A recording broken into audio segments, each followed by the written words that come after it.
Remember Chuck E. Cheese? That old arcade with the singing animatronics?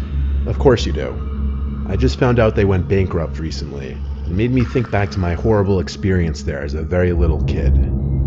I was no older than 8 or 9. It was like my third and last time ever at a Chuck E. Cheese. This specific location closed down years ago, but it used to be basically down the street from our old house. My mom took my little brother and I, and she let us roam free and do our own thing and play the games, while she sat at one of the tables reading like most of the other parents. I was playing this clown game where you had to shoot the clown's teeth out with this little cannonball shooter. I was playing the games that would get me the most tickets for the prizes. I finished the game again, and the tickets shot out from the ticket slot. That's when I felt a tap on my shoulder. I turned and jumped in my seat. I was greeted with a giant Chuck E. Cheese mascot in my face. He held out his hand for a high five, and naturally I gave him his high five with a smile. He then pointed at the tickets and gave me a thumbs up. I think I just continued laughing and smiling and said, "Yeah." Then he pointed at the tickets once more and motioned for me to follow him. So I ripped the tickets from the slot and followed the giant mascot. As we walked across the main floor, a couple other kids around like 6 came up to him saying, "Hey Chucky," and he gave them both high fives. I kept following him, wondering if he'd tell the other kids to follow, but he didn't. He would turn back every few seconds to make sure I was still following. Finally, we made it across the main floor by the stage towards this back area, where he waved me to follow him through this employees-only door. From what I remember about how I was feeling, let's just say a combination of weird and excited. We entered this narrow hallway, and I felt kind of special for being allowed access back here. Keep in mind, I had the mind and maturity of a very young child.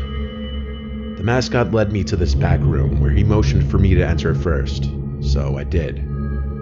It was this small changing room type of room. It had a few lockers on one wall and one long bench extending half the length of the room. That was it. He entered the room and shut the door behind us, and I noticed he locked it. That's when I became confused and afraid. I thought he was taking me to get a bunch of free tickets. What could he possibly do in this empty room with me? He approached me, put his furry mascot hand on my shoulder, and then started rubbing from my shoulder to my arm. Then he seemed as though he tried to reach lower with both of his hands, and I pushed him off and yelled, "Stop." That's when the person in the suit lifted the mask off his head, revealing some sweaty, middle-aged man underneath. He started to remove the rest of the costume from himself as he told me to be quiet. I sat there watching, shaking, and plotting my way for the door. When I thought he was distracted enough by the suit, I tried to run past him for the door, but he grabbed me and told me to stop. He offered me all the free tickets I wanted if I just behaved. I started to yell and pound on the door. He tried to cover my mouth, but I think he gave up when he realized it wasn't worth the risk for him. I unlocked the door and ran back down the hall in tears. I ran back to my mom, yelling at her about what just happened. She was distraught and went right to the front desk. The girl at the front desk seemed to be in a panic as well, and I think she called for her supervisor. Pretty soon, all the music was stopped and the place was put into a lockdown of sorts, where all the kids were to go to their parents. A bunch of workers ran to the back section, and eventually police showed up outside. I had to give my whole story to a crowd of like 6 people, and I was extremely nervous. The man in the Chucky suit was some random creep who snuck into the back section of the building to dress in one of the suits and apparently lure children to the back.